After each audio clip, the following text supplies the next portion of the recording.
The constellation Lyra, representing the lyre, is one of the most significant constellations in Greek mythology. Its story is deeply tied to the legend of Orpheus, the greatest musician in ancient myth, whose tragic tale of love, loss, and music has resonated through the ages. According to the myth, Orpheus was the son of the god Apollo and the muse Calliope. From his father, he received a lyre, a stringed instrument that, when played, could produce music so enchanting that it could calm wild animals, charm the trees, and even move the gods themselves.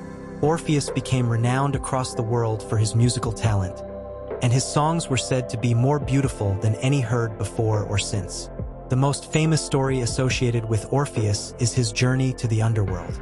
He fell deeply in love with a woman named Eurydice, and the two were married. However, their happiness was short-lived. Soon after their wedding, Eurydice was bitten by a venomous snake and died, her soul descending to the realm of Hades. Overcome with grief, Orpheus could not accept her fate. He resolved to travel to the underworld and use his music to bring her back. Armed with his lyre, Orpheus made his way to the land of the dead. As he played, the haunting beauty of his music softened the hearts of even the most fearsome inhabitants of the underworld. Cerberus, the three-headed guard dog, lay down in peace. The tormented souls of the dead paused in their suffering to listen. Even Hades and Persephone, the rulers of the underworld, were moved by Orpheus' sorrowful song. They agreed to let Eurydice return to the world of the living, but under one condition: Orpheus must not look back at her until they had both reached the surface. Desperate to be reunited, Orpheus led Eurydice out of the underworld. But as they neared the upper world, doubt crept into his heart.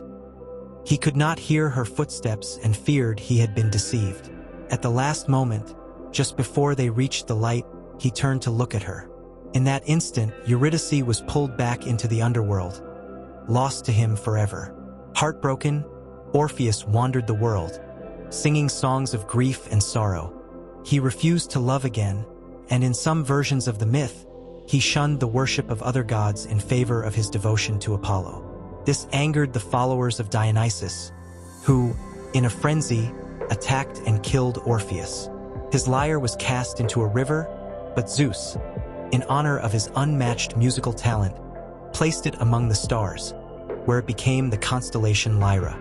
Beyond Greek mythology, Lyra has also been significant in other cultures. In ancient Mesopotamia, the lyre was associated with divine music and the connection between heaven and earth. In some Native American traditions, the stars of Lyra were seen as part of a celestial bird.